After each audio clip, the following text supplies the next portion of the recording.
అలాగే ఆమె హాస్పిటల్లో కొడుకు ఫినాయిల్ ఏదో తాగి చనిపోతే నువ్వు ఇట్లా చావకూడదు, నువ్వు బాగా పెయిన్తో చావాలని ఏదో అంటుంది. ఆమె చాలా బాధపడుతుంది, కొడుకు చచ్చిపోవాలని అనుకుంటుంది ఆమె. మరి అలాంటిది భూమిక ఆమెను బయటకు తీసుకొస్తుంది. కొడుకుని తీసుకొచ్చినప్పుడు కొడుకు ఆమెను చూసి టెంప్ట్ అయినప్పుడు వెంటనే ఆమె ఆ కొడుకుని కాల్చకుండా ఎట్లా కంటిన్యూ చేస్తుందండి ఆమెను? అబ్బాయిని సినిమా చూసి అడుగుతున్నానండి. ఫస్ట్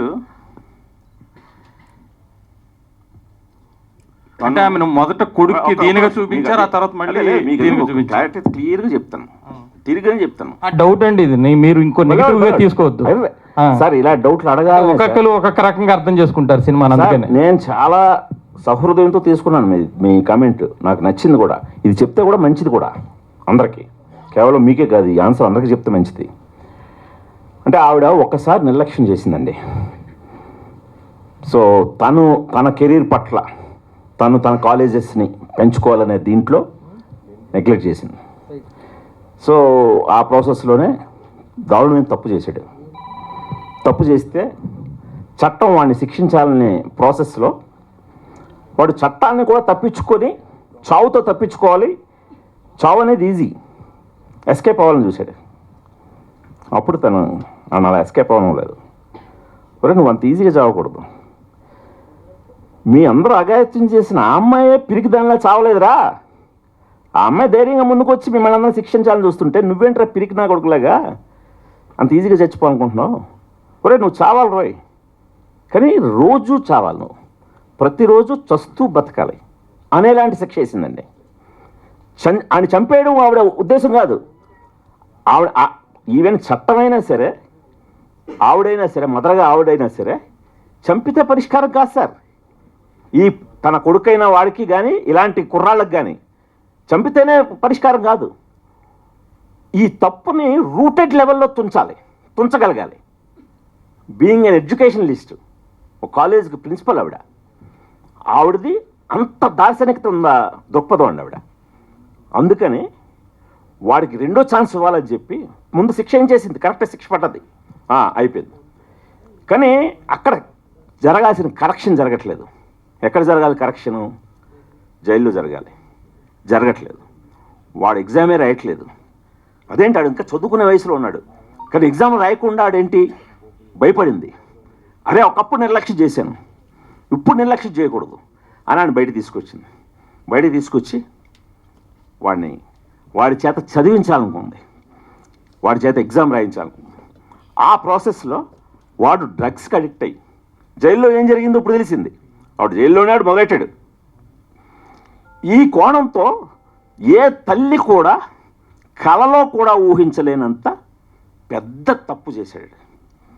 అంతకుముందు చేసింది అదే పెద్ద తప్పు అనుకుంటే దాన్ని మించిన పెద్ద తప్పు చేశాడు. దాంతో డైజెస్ట్ చేసుకోలేకపోయింది. అంత కావిడ కూడా గివప్ చేసేసిందండి. అంటే కొడుకు నాకు అప్పుడైతే రివాల్వర్ అయితే కింద పడిపోయింది. అంటే ఎనీ ఒక విచక్షణ ఉన్న వాళ్ళు ఏం చేస్తామండి, అలాంటి మూమెంట్లో చంపుతాం, చేస్తాం, రెండే కదా. ఇమీడియట్గా ఆయన చంపాలి, మనం చావాలి. ఇది అలాంటి ఒక చర్య చేసేసాడు కొడుకు. ఇన్స్టెంట్గా అయితే ఆవిడ అదే చేసింది. ఇన్స్టెంట్గా ఆ రివాల్వర్ అయితే ఒక బాల్కనీ నుంచి కింద పడిపోయింది. అప్పుడు ఉంటే చంపేసేద్దామో మీరు అన్నట్టు. కానీ ఇన్స్టెంట్గా అక్కడ బాటిల్ ఉంది, ఫుల్ బాటిల్, అది తీసి ఆడిని చావాలనే అది నెత్తి పగలగొట్టింది. హెడ్ కూడా చీలిపోయింది. తను కూడా చావాలనుకుంది. ఆ ఇన్స్టింక్ట్, హ్యూమన్ ఇన్స్టింక్ట్ దీంట్లో అక్కడ ఒక ఫుల్ బాటిల్ కనిపించింది. దాన్ని పట్టుకొని విషయంలాగా దాన్నే భావించి గట్ట తాగేసింది. వాడు చావలేదు, తనకి చావలేదు.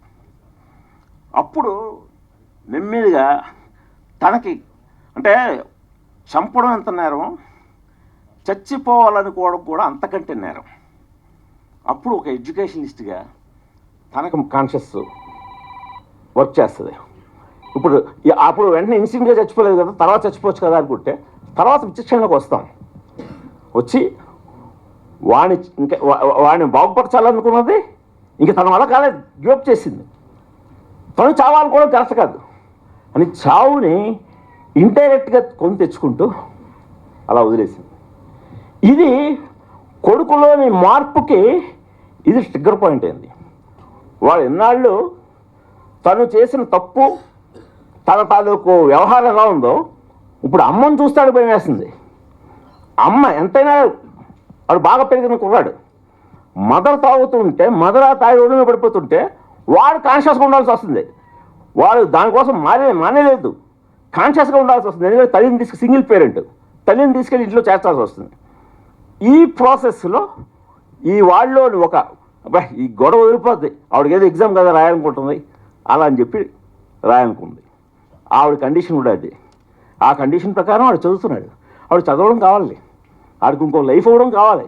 వాడికి ఇంకొక లైఫ్ అవ్వడం కోసం మొదట వాడికి లైఫ్ వేయించిన తల్లి ఎంతవరకైనా వెళ్తుంది. అలా అంతవరకు వెళ్ళింది. అంతవరకు వెళ్ళి వాడికి ఓ బ్రహ్మాండమైన ఇంకో జీవితాన్ని ప్రసాదించిందండి. ఇది సార్ గుణశేఖర్ గారు, సార్ ఈ సినిమా ఈ సబ్జెక్ట్ యాక్చువల్లీ చెప్పాలంటే ఇది లోకల్ సబ్జెక్ట్ కాదు సార్, మొత్తం దేశవ్యాప్తంగా ఉన్నట్టు, అంటే మీకు తెలిసిన సబ్జెక్ట్. అంటే దీన్ని ఎంత బాగా చూపించాలో అంత బాగా చూపించారు మీరు. యాక్చువల్లీ చెప్పాలంటే ఇప్పుడు దురంధర 2 ఎంత దాదాపు నాకు తెలిసి 2000 కోట్లకు దాకా రీచ్ అవుతున్న సందర్భంలో సారా అర్జున్ పాత్ర కూడా దీంట్లో ఉంది. అలాంటి టైంలో ఇప్పుడు ఈ సబ్జెక్ట్ని మీరు ఇతర లాంగ్వేజ్లో ఎందుకు రిలీజ్ చేయలేకపోయారు సార్? ఆమెకున్న క్రేజీ కానీ ఈ సబ్జెక్టు అంతా ఇంపాక్ట్ చూస్తుంది కదా, అది చేసి ఉంటే బాగుండేదేమో కదా సార్, హిందీ ఇట్లా మిగతా లాంగ్వేజెస్. అది అంటే మనం ఫస్ట్ ఆఫ్ ఆల్ నేనైతే ఒక దర్శకుడిగా, ఒక కథకుడిగా ఇది దురంధర్ రేంజ్ సక్సెస్ అవుద్ది అనుకున్నాను. మా ఇంట్లో వాళ్ళకు కూడా అదే చెప్పాను. మా ఇంట్లో వాళ్ళకు కూడా నేను ఆడియన్స్ మీద పెట్టుకున్న నమ్మకంతో ఇది చాలా పెద్ద హిట్, కమర్షియల్ హిట్ అవుద్దనే తీశాను. ఎందుకంటే అబోవ్ ఆల్ నాగేంద్ర కుమార్ గారికి, ప్రభు గారికి వీళ్ళకి తెలుసు నేను అబోవ్ ఆల్ కమర్షియల్ డైరెక్టర్ని. నేను పూర్తిగా ఆఫ్ బీట్లో తీసే డైరెక్టర్ని కాదు. సో అందుకని ఆ కమర్షియల్ మీటర్ని మెయింటైన్ చేస్తూ ఇది కమర్షియల్గా పెద్ద సక్సెస్ అవుద్దనే ఆదరిస్తారనే నేను తీశానండి.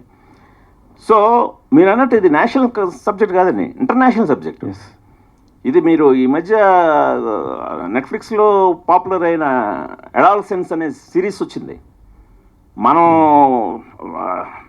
మన సినిమా తీస్తున్నాం అప్పటికి, మన సినిమా మొదలెట్టిన తర్వాత వచ్చింది అడాలసెన్స్ అనే సిరీస్.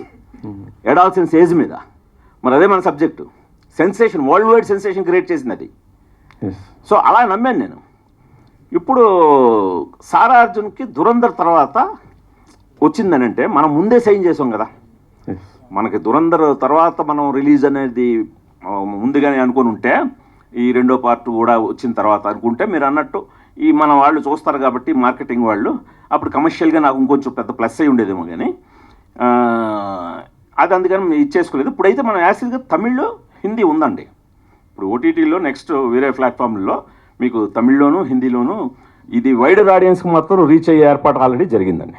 అంటే సేమ్ డేట్ కాదండి, కాదండి. ముందు ఓన్లీ ఈటీవీ విన్లో అండి ఇప్పుడు చూసేది. విఘ్నేష్ అంటే ఫస్ట్ ఇనీషియల్గా ప్రమోషన్ స్టార్ట్ చేసినప్పుడు రిలీజ్ ముందు మీ పర్ఫార్మెన్స్ గురించి ఎవరు అంతగా ఎక్స్పీరియన్స్ చేయలేదు, అంటే తెలియదు కాబట్టి. So when people watch the film, me performance చూసిన తర్వాత కానీ అప్రిషియేషన్ అంతా మీ వైపు తిరిగింది. ఐదర్ భూమిక గారు ఉన్నా కూడా, సారా అర్జున్ గారు ఉన్నా కూడా, మీరు చూపించిన ఎమోషన్స్ కానీ, మీరు చూపించిన మీ క్యారెక్టర్ ఆర్క్ కానీ చాలా డిఫరెంట్ ఉంది. ఎస్పెషల్లీ క్లైమాక్స్లో అయితే మీరు కంటతడి పెట్టుకుంటుంటే, ఏడుస్తుంటే థియేటర్ మొత్తం ఏడ్చింది. I witness that in premieres and మళ్ళీ ఇంకోసారి షోకి వెళ్ళాను, అప్పుడు కూడా సేమ్ జరిగింది. So how was that response? ఎలా అనిపించింది మీకు theatre? First of all thank you, very sweet of you. Maybe నేను అనుకోవడం కొంచెం, యాక్చువల్లీ సార్ కథ చెప్పినప్పుడు చాలా స్కోప్ ఉంది కదా యాక్టింగ్ చేయడానికి. 2 డిఫరెంట్ ఏజ్ గ్రూప్స్, ఒక ఆర్క్, అది మొత్తం చూపించడానికి స్కోప్ ఎక్కువ ఉంది. సో సమ్వేర్ కథతో అంతా కనెక్ట్ అయ్యాను కాబట్టి పర్ఫార్మెన్స్లో ట్రాన్స్లేట్ అయింది అనుకుంటున్నాను. అండ్ అప్రిసియేషన్ వచ్చినప్పుడు very happy, just like any one else అంతే. అంటే రిలీజ్ ముందు నేను ఎవరికి కూడా తెలియదు కదా, సో ఏం చెప్తారు, లైక్ నాకు అది తెలుసు, like there won't be any attention on me or anything, there is no reason for that. చూసినాక నిజంగా యాక్టింగ్ నచ్చి మెచ్చుకుంటున్నారంటే very happy. Especially in climax, what was the input given by Gunasekhar garu for you and Sara Arjun garu on the set? ఆ రోజు దాని ముందు రోజు మొత్తం ఒకసారి ఇంజెక్ట్ చేసి నాకు కథ ఇక్కడ దాకా వచ్చాము. అండ్ నాకు చాలా హెల్ప్ అయింది ఏంటంటే లీనియర్గా షూట్ చేసాం మేము స్టోరీని. సో యాక్చువల్లీ అదంతా నేను యాజ్ విఘ్నేష్ కూడా అదంతా ఎక్స్పీరియన్స్ అయింది నాకు all those shoot days. So ఒక్కసారి లాస్ట్లో అలా ఒక సీన్ పడుతుంది కాన్ఫ్రంటేషన్ అంటే నాకు ఆ ఎక్స్పీరియన్సెస్ ఉన్నాయి లోపలంతా. సో అది చూపించుకోవడానికి మెయిన్లీ లీనియర్ షూట్ చేయడము, సార్ నాకు ప్రాపర్గా ఎక్కించడం రెండు హెల్ప్ అయినాయి బాగా. గుణశేఖర్ సార్, సార్ అంటే చాలామంది అన్నారు కానీ ప్రైజ్ చేశారు. ఇప్పుడు ఓటీటీకి వచ్చిన తర్వాత ఇంకా ప్రైజ్ పెరుగుతుంది. కానీ మీరు చేసిన కొన్ని సీన్స్ లైక్ పోక్సో కేసు పడిన తర్వాత ఏవైతే సీన్స్ రీక్రియేషన్ కానీ ఏవైతే సీన్స్ మెడికల్గా కానీ మిగతావి కానీ ఏదైతే చూపించారో మ్యాక్స్ అవి చూస్తేనే అలాంటి జరగడానికి చాలా తక్కువ స్కోప్ ఉంటుంది. బట్ మీరు అవన్నీ చాలా బోల్డ్గా కానీ చాలా ఇంటెన్స్గా కానీ తీశారు. సో అంటే మీరు పోక్సో కేసుని చాలా స్టడీ చేశారని అర్థం అవుతుంది.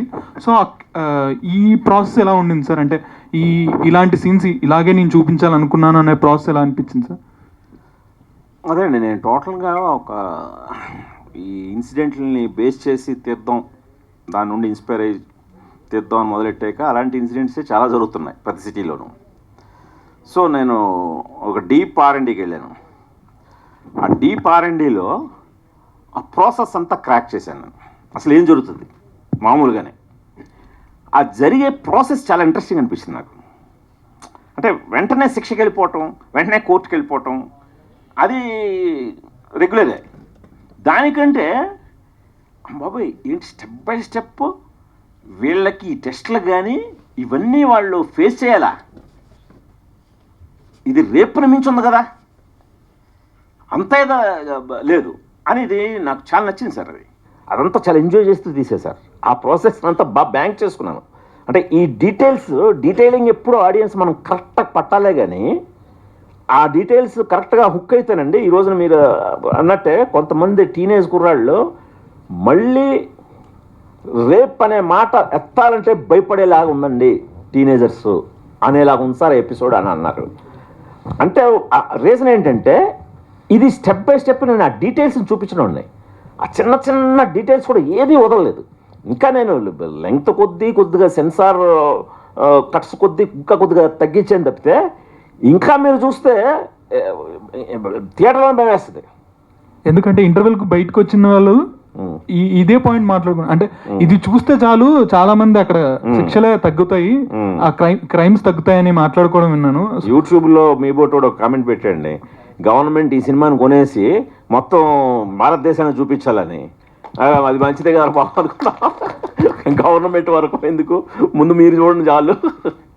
గుణశేఖర్ గారు, ఈ సినిమాలో కోట్లన్నీ చాలా రియలిస్టిక్గా ఉన్నాయి. ఆ తర్వాతలో గౌతమ్ వాసుదేవ్ మెనన్ క్యారెక్టర్ చాలా అంటే ఒక కమర్షియల్ హీరో చేసుంటే రీచ్ ఎక్కువ ఉండేదేమో అనిపించింది నాకు థియేటర్లో చూసినప్పుడు. సో దాని మీద మీ కామెంట్స్ ఏంటి? అండ్ ఇప్పుడు ఓటీటీలోకి వచ్చినాక నాకు తెలిసి ఆయన చేసే సీన్స్ మీద వచ్చే కంటెంట్ ఎక్కువ ఉంటుంది ఇప్పుడు సోషల్ మీడియాలో. I hope and I thought అదండి. అంటే నేను ఇందాక చెప్పినట్టు నేను ఒక కథని చాలా జనరంజకంగా ఆల్ ఆడియన్స్కి, ఇప్పుడు నా పెద్ద హిట్లు చూస్తే చూడాలనుంది కానీ ఒక్కడు కానీ ఇవన్నీ మీకు ఏ సెంటర్లో ఎంత పెద్ద హిట్టో సి సెంటర్లో కూడా అంతే పెద్ద హిట్. నేను ఎప్పుడు వాళ్ళందరినీ రంజింపజేయాలనే ప్రాసెస్లో వెళ్తాను. అలా నాకు ఈ జయదేవ్ అనే క్యారెక్టర్ చాలా కిక్ ఇచ్చింది. డెఫినెట్గా ఈ జయదేవ్ క్యారెక్టర్ ఒక స్టార్ వేస్తే బాగుంటుంది అని నిజంగానే కరెక్ట్గానే మీరు కూడా వెంకట్ శ్రీకర్ కూడా అడిగారు ఇదివరకు ఒక ఇంటర్వ్యూలో. సరే చూస్తుంటే క్యారెక్టర్ భలే ఉంది, ఒక హీరో లాగా ఉంది, మీరు గౌతమ్ మీనన్ అంత లవ్ చేసేసి అతను ఏదో ఒక స్టార్ హీరోలో చూపించారేంటి సార్ అంటే దానికి దీనికి అదే సమాధానం. నేను స్టార్ హీరోని అనుకునే రాశాను ఉంటే బాగుంటుందని. కాకపోతే కొన్ని కారణాల వల్ల నేను ఒక 2-3 నెలలు వెయిట్ చేశాను. అది డేట్స్ వర్క్ అవ్వలేదు. సో అందువల్ల నేను ఓకే ముందు పాత్రగా వెళ్దాం అని చెప్పి గౌతమ్ మీనన్ని తీసుకోవడం జరిగింది. తర్వాత సినిమాలో సినిమా చూసినాక నాకు కొద్ది రోజులు నిద్ర పట్టలేదు సార్. తర్వాత ఎప్పుడైతే సారా అర్జున్ లాస్ట్ క్లైమాక్స్ పార్ట్ వరకు వచ్చిందో సో అది ఎవరు ఎక్స్పెక్ట్ కూడా చేయరు. సో అంత మంచిగా పెర్ఫార్మెన్స్ చేయించి అంత బాగా చేయించిన తర్వాత థియేటర్స్కి ఆడియన్స్ రాకపోయేసరికి కొంచెం డిసప్పాయింట్మెంట్ ఉంటుంది మీకు. అంటే అవార్డులు ఎన్ని వచ్చినా ఆడియన్స్ వచ్చి ఎప్రిషియేట్ చేస్తే వచ్చే అప్లాజ్ ఎక్కువ సాటిస్ఫాక్షన్ ఇస్తుంది మీలాంటి ఫిలిం మేకర్స్కి. సో దాని మీద ఒపీనియన్ ఏంటి అండ్ ఇప్పుడు ఈటీవీ విన్లో వచ్చే రెస్పాన్స్ చూసి దానికి ఇంకా ఎక్కువ నేను మీరు అన్నట్టు డిసప్పాయింట్ అయ్యేవాడినేమో నేను. కానీ మా ఇంట్లో నా మిస్సెస్ రాగిణి కానీ, నీలిమ కానీ, యుక్త కానీ, వాళ్ళు ముందు మనం ఎఫర్ట్లో ఎక్కడా లోపం లేకుండా నిజాయితీగా తీసాం. చూసిన ప్రతి ఒక్కళ్ళు దీన్నే ఆ రేంజ్లో పొగుడుతున్నారు. ఇది నీడ్ ఆఫ్ ది అవర్. ఈ సినిమా ఇంకా పెద్ద హిట్ అవ్వాలి, ఇంకా పెద్ద హిట్ అవ్వాలి, ఇది ఎక్కడికో రీచ్ అవ్వాలి. మీరు ఒక అద్భుతమైన సినిమా తీశారు, ఒక హ్యాపెనింగ్ సినిమా తీశారు అని వాళ్ళకి ఇండివిజువల్గా వస్తున్న కమెంట్స్ కానీ, ఇటు మీ బోట్ వాళ్ళు చెప్తున్న కమెంట్స్ కానీ, ఇవి కలెక్షన్ రూపంలో కనబడిపోయేసరికి మేము ఇంట్లో మాట్లాడుకునేవాళ్ళం. నేను ఇప్పుడు వీళ్ళ సపోర్ట్ లేకపోతే నేను చాలా డిసప్పాయింట్ అయ్యి చాలా ఒక రకమైన విరక్తితోటి ఇంక ఎలాంటి సినిమాలు తెలియాలరా బాబు అనేలా జోన్లోకి వెళ్ళిపోయి ఉండేవాడేమో. నేను అలా వెళ్లకుండా లేదు, ఈ సినిమా ఇప్పుడు నేను కొన్ని సినిమాలు గతంలో తీశాను, డిసప్పాయింట్ చేశాను, వాటిని మేము వదిలేసాం రెండో రోజే, అంతే కదా. మాది అంతకుముందు సినిమాయే మేము ఫ్యామిలీతోటి ఇన్వాల్వ్ అయిన సినిమానే ఒకటి ఆడలేదు, రెండో రోజే దాన్ని వదిలేసాం. మేము చాలా రియాలిటీకి వచ్చాం. ఓకే, ఇది పూర్తిగా ఇగ్నోర్ చేశారు ఆడియన్స్, మనం దాన్ని యాక్సెప్ట్ చేయాలి అని అంతే గౌరవప్రదంగా మేము కూడా దాన్ని యాక్సెప్ట్ చేసి నోరు తెరవలేదు నెక్స్ట్ డే నుంచే. Okay sir. బట్ ఈ సినిమాకి అలా కాదు, ఇది మీ బోట్ వాళ్ళకి నచ్చుతుంది. అంటే ఇప్పుడు నచ్చిన వాళ్ళు 99.9% ఉన్నారు. ఆ శాతం మాకు బలాన్ని ఇచ్చింది. ఓకే, ఇప్పుడు ఈ శాతాన్ని ఇప్పుడు అందరూ ఓటీటీ అంటున్నారు కదా, ఓటీటీలో రాని ఇప్పుడైతే ఖచ్చితంగా ఇప్పుడు నితిన్ గారు అన్నట్టు ఓటీటీలో ఇది సెన్సేషన్ క్రియేట్ చేయబోతుందండి. ఆ నమ్మకంతో అయితే ఉన్నాం. గుణశేఖర్ గారు సార్ సార్ మీరు ఎప్పుడు హర్రర్ సినిమా చేయలేదు కానీ ఈ సినిమాతో భయపెట్టారు సార్. కరెక్ట్ చెప్పారు. ఎందుకంటే అంటే మీరు చేసిన ఫిక్షనల్ క్యారెక్టర్స్ మీరు టెక్నికల్గా చాలా పాత్ బ్రేకింగ్ మూవీస్ మాకు ప్రజెంట్ చేశారు. కానీ ఇక్కడ మీరు చర్చించిన ఒక రియలిస్టిక్ అప్రోచ్ కానీ అంటే జనరేషన్స్ ఎలా లాస్ అయిపోతున్నాయి అనేది చాలా బ్రూటల్గా చెప్పారు. సో ఈ వర్షన్లోకి గుణశేఖర్ రావడానికి చాలా టైం పట్టి ఉంటుంది కదా. ఈ ట్రాన్స్ఫర్మేషన్ గురించి ఒకసారి గుర్తు చేసుకుంటూ ఇలాంటి కథలు ఏమైనా ఉన్నాయా ఇంకా? అదే అండి, ఇప్పుడు యాజ్ ఇట్ ఈస్గా అయితే నేను చెప్తున్నాను కదా, నేను మొదటి నుంచి కూడా బాగా ఎక్కువ న్యూస్ ఎక్కువ ఫాలో అవుతుంటానండి. నేను బుక్స్ ఎలా చదువుతుంటానో న్యూస్ బాగా చదువుతుంటాను. సో నేను ఎక్కువ ప్రతి కథ నాకు జనంలోంచి న్యూస్లోంచి వచ్చిందేనండి. మీకు ప్రతి క్యారెక్టరో ఏదో ఒకటో మీకు ఈవెన్ ఒక్కళ్ళలో కూడా మీకు విలన్ ఓబుల్రెడ్డి క్యారెక్టర్ అయితే ఆ బ్యాక్డ్రాప్ మొత్తం ఆల్రెడీ అందరికీ తెలిసిందే. ఇప్పుడు ఈవెన్ మహేష్ బాబు అజయ్ క్యారెక్టర్ కూడా నాకు పుల్లెల గోపీచంద్ అప్పట్లో వాళ్ళ ఫాదర్తో ఆర్గ్యూ చేసిన ఒక చిన్న డిస్కషన్ బేస్ చేయడం, ఇలాగ నేను ఎప్పుడు కూడా అలా వెళ్తానండి. అలా వెళ్ళే ప్రాసెస్లో ఇప్పుడు ఇందాక అంటే జరిగిన ఇన్సిడెంట్లు కదా, మనం ఏ ఇన్సిడెంట్ని అయితే టేకప్ చేసాం. ఇప్పుడు మనోహరంలో కూడా వరుస బాంబ్ బ్లాస్ట్లో ఇప్పుడు జరిగిన టైంలో ఇన్స్పైర్ చేసిన కథ అది. సో ఇప్పుడు ఈ కథలోనే ఇందాక నేను చెప్పినట్టు ఆ డీటెయిల్స్లోకి వెళ్తుంటే నాకే భయం వేసింది. అంటే ముందు ఒక కథకుడుగా నేను భయపడ్డాను, అమ్మాయి ఏంటి ఈ ప్రాసెస్ అంతా జరగాలని. ఓకే, అయితే ఆ ప్రాసెస్ ఏంటి రాద్దాం అని చెప్పి ప్రాసెస్ రాస్తుంటే ఇంకా చాలా ఇంట్రెస్టింగ్ అనిపించింది. అందుకని అది ఉన్నట్టు నేనే నిర్మాత అవ్వడం ఇక్కడ అడ్వాంటేజ్. ఇప్పుడు వేరే నిర్మాత అయితే కొన్నిసార్లు ఎంత అవసరమా, ఎంత డీటెయిలింగ్, అలాగే ఇంత లెంగ్త్ ఏంటి సార్, అవి మీకు ఆ బిర్యానీ సీన్ కానీ ఆ సీన్ రీకన్స్ట్రక్షన్ కానీ ఆ పోటెన్సీ టెస్ట్ ఇవన్నీ చాలా లెంగ్త్ ఉంటాయండి. సో బట్ అంత డీటెయిల్గా వెళ్ళిపోయాను నేను బ్యాంక్ చేసుకొని. సో అంటే నన్ను ఇన్సిడెంట్ అలా తీయించాయి. సో మీరు అన్నట్టు ఇది చాలామంది అదే ఒక భయపడుతూ చూసామండి ఈ సినిమాని అని అన్నారు. ఇంకా నెక్స్ట్ ఇలాంటి కథలు ఉన్నాయంటే ఇప్పుడు ఇంకో కథ ఒకటి అనుకున్నాను అండి, అది తీయాలంటే నాకే భయంగా ఉంది. కొద్దిగా బ్రేక్ తీసుకొని తీద్దామని చూస్తున్నాను. లేదు సార్, మీరు చెప్పినట్టు అడల్సెన్స్ అనే ఒక ప్రపంచాన్ని ఊపేసిన నెట్ఫ్లిక్స్లో చూసాం కదా. అది చూసినప్పుడు ఆ ఇంపాక్ట్ ఎలా ఉందో యుఫోరియా చూసినప్పుడు కూడా సేమ్ ఇంపాక్ట్ సార్. అంటే సమాజంని ఒక అర్థం మిర్రర్ ఎఫెక్ట్ ఇచ్చారు సమాజానికి. Correct correct. సో ఇఫోరియా అనేది గవర్నమెంట్ అవార్డ్స్తో పాటు రేపు ఓటీటీలో రిలీజ్ అయిన తర్వాత కూడా అంటే మోస్ట్ ఆఫ్ ద ఆడియన్స్కి ఇది రీచ్ అయితే దీని పర్పస్ సాల్వ్ అవుతుంది అనిపిస్తుంది. అయ్యి తీరాలండి, నేను దానికోసం ఎదురు చూస్తున్నాను. అందుకని ఖచ్చితంగా నాకు ఇంటిల్లిపాది ఇది చూసి ఇదే euphoria the best film ETV విన్లో చూసాం మేము అని ఇప్పుడు రేపటి నుంచి దీనికోసం ఎదురు చూస్తున్నాను సార్ నేను. సార్ అంటే థియేటర్కల్గా ఎక్స్పీరియన్స్ చేశారు, ఓటీటీ రేపు నుంచి చూడబోతున్నారు. ఈ చేంజెస్ ఏమైనా ఉంటున్నాయా? లెంత్ కావచ్చు, సీన్స్ వారీగా ఏమైనా చేంజెస్ ఏమైనా చేశారు? సేమ్ యాజ్ ఇట్ ఈస్గా ఏం చేయలేదు సార్. ఏదో ఒకటి 2 షాట్లు కొంచెం అంటే మనకి మన ఈనాడు సంస్థలకి సెల్ఫ్ సెన్సారింగ్ ఉంటుంది. వాళ్ళకి వేరే ఎవరో చెప్పవలసిన లేదు. వాళ్ళకు కొన్ని నియమాలు ఉంటాయి. ఆ నియమాలను అనుసరించి 1-2 షాట్లని కొంచెం అడ్జస్ట్ చేయడం. ఎందుకంటే ఎంతైనా సరే ఇది డైనింగ్ టేబుల్ మీద కూర్చొని ఇంటిల్లపాది మనం ఎంత బోల్డ్గా తీస్తున్నా సరే అది కంటెంట్లో బోల్డ్నెస్ ఉండాలి తప్పితే విజువల్గా అవసరం లేని 1-2 చోట్ల సందర్భాలు అనిపించినవి వాళ్ళ సెల్ఫ్ సెన్సారింగ్లో 1-2 తీయడం జరిగింది. అంటే అదేమి మీరు గమనించరు కూడా, మీరు నోటీస్ చేయరు. సరే, మీ సినిమాలు చాలామంది నిర్మాతలకి కనకవర్షం కురిపించాయి, వాళ్ళని ఇండస్ట్రీలో ఒక ఉన్నత స్థానంలో నిలబెట్టాయి.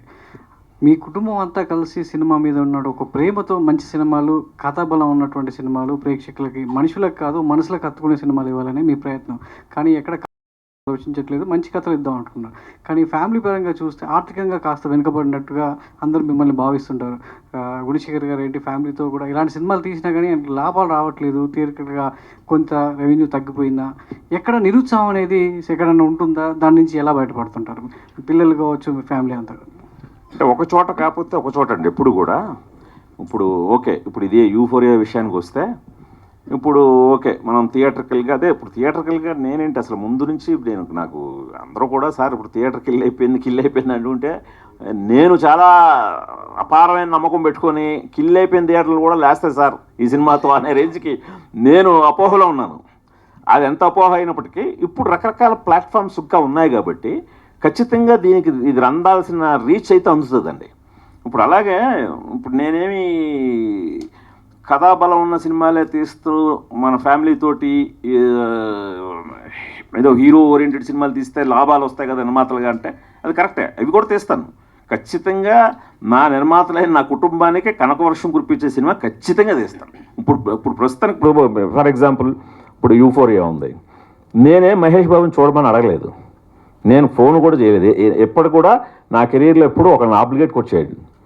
తనంతట తనే సినిమా చూసి ఫోన్ చేసి అసలు అతను ఎంత బిజీ షెడ్యూల్లో ఉన్నాడో తెలుసు. సో ఎంతసేపు మాట్లాడాడంటే అసలు ఏంటి సార్ ఈ సినిమా ఏంటి, ఇది నాకు కనకవర్షమే, ఒక ఒక ఒక కమర్షియల్ సూపర్ స్టార్ కనకవర్షం గురిపించే ఒక సూపర్ స్టార్కి నచ్చింది.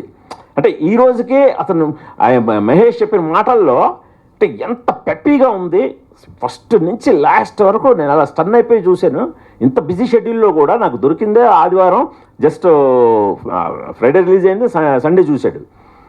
సో ఇలాంటి ప్రశంసలు ఇప్పుడు మహేష్ బాబు ఒకడే కాదండి, తనంతట తనుగా ట్వీట్ చేశాడు, తనంతట తనుగా ఇప్పుడు అదే మీరన్న కన్సర్నే చూపించాడు. ఏంటి సార్ మనకి కమర్షియల్గా ఏంటి అని అంటే, అదే బాబు థియేటర్లకి జనాలు రావట్లేదు, రావాలి ఇది అని అంటే వెంటనే ట్వీట్ చేసేస్తాను నేను అని చెప్పి తను వెంటనే, నేను అడగలేదు, తనంతట తనుగా అంటే ఈ సినిమా జనాలకి రీచ్ అవ్వాలి, ఈ డైరెక్టర్కి డబ్బులు రావాలి, ఇలాంటి సినిమా తీసే ఫ్యామిలీకి డబ్బులు రావాలి అని తను కన్సర్న్ చూపించాడు. తను కన్సర్న్ చూపించి ఇప్పుడు నెక్స్ట్ ఓటీటీలో కూడా ఏదైనా చేద్దాం సార్ అని నేనే మరీ వాడేసుకుంటే బాగుండదు మహేష్ బాబు అనే వాడి ఇమేజ్కి కూడా అని చెప్పి నేను తగ్గుతున్నాను. లేకపోతే ఎలా ఉన్నాడంటే ఇప్పుడు ఈవెంట్కి పిలిచి బాబు 2 ముక్కలు యూఫోరియా గురించి మాట్లాడంటే మాట్లాడే లెవెల్లో ఉన్నాడు. ఇది చాలు నాకు, ఇది సంపాదించుకున్నాను నేను. గుణశేఖర్ గారు, firstly thank you sir. After long wait of 2 months it's coming with my family to and my family members ఇంకా చూడలేదు, బట్ ఎప్పటి నుంచో వెయిట్ చేస్తూ after long wait thank you. చాలా హానెస్ట్ అటెంప్ట్ మూవీ మీరు మాకు తీసుకొచ్చారు. But as you told it's not worked out commercially. But after Malayalam movies చూసిన అంత ఆర్గానిక్గా, అంత బోలో హానెస్ట్గా మీరు రాసుకునేటప్పుడు రైటింగ్లో ఇంకా ఎక్స్టెండెడ్ వర్షన్ ఏమైనా చేయొచ్చు అని చెప్పి మీరు ఏమైనా అనుకున్నారా? ఆర్ రేపు ఎక్స్టెండెడ్ వర్షన్కి ఏమైనా యాడ్ చేయబోతున్నారా సీన్స్ మూవీలో? అంటే ఇంకా అంటే చాలా మీరు అన్నట్టు ఇంకొక ఆల్మోస్ట్ నేను తీసేసిన ఫుటేజే 30 minutes వరకు ఉందండి ఆల్మోస్ట్. బట్ కాకపోతే ఇప్పుడు ఎంత ఫ్యామిలీతో చూసినప్పుడు దురంధర్ 4.5 గంటలు చూసేస్తున్నారు కదా అని చెప్పి మనం కూడా అలాగా అంటే ఇది తట్టుకోలేరండి. ఇది ఎక్కువసేపు చూస్తే తట్టుకోలేము. ఇప్పుడు ఆ ప్రమాదం ఉంది. అందువల్ల 30 minutesని కొద్దిగా ఆ బోల్డ్నెస్ని దీన్ని కొద్ది డైల్యూట్ చేయడం కోసం తగ్గించాను. మీకు లేకపోతే తట్టుకోవడం కూడా కష్టం అండి. ఇది కొందరు ఒకళ్ళిద్దరు సెన్సార్ ఆఫీసర్లు చాలా అంటే వాళ్ళు చాలా ఐఏఎస్ ఆఫీసర్లు కదా, వాళ్ళు చాలా ఇన్డెప్త్, వాళ్ళకి అన్ని కోణాల్లో కూడా చూస్తారు కదా. అంటే మీరు చాలా ఎస్థెటిక్తో తీశారు, చాలా హై స్టాండర్డ్స్తో ఉంది, టెక్నికల్గా చాలా ఇదిలో ఉంది, అసలు హాలీవుడ్ ఫిల్మ్ లాగా ఉంది. బట్ కంటెంట్ చాలా హంటింగ్, చాలా డిస్టర్బింగ్గా ఉంది. ఇది మీరు తగ్గించుకోవడం మంచిది. అంటే అందులో సెన్సార్ అబ్జెక్ట్ చేయడానికి ఏమి ఉండదు, సో అక్కడ అబ్సినిటీ ఉండదు, ఏమీ ఇదిగా ఉండదు. బట్ ద వే నేను ట్రీట్ చేసిన విధానం, తీసిన విధానాన్ని కొంచెం డైల్యూట్ చేసుకోవటం మంచిదని నాకు ఒకళ్ళిద్దరు సలహా ఇచ్చిన మీదట నేను తగ్గించుకున్నాను సార్. సో దాన్ని తిరిగి యాడ్ చేసే ఉద్దేశం లేదండి. థ్యాంక్ యూ అండి. Thank you very much to all our media friends.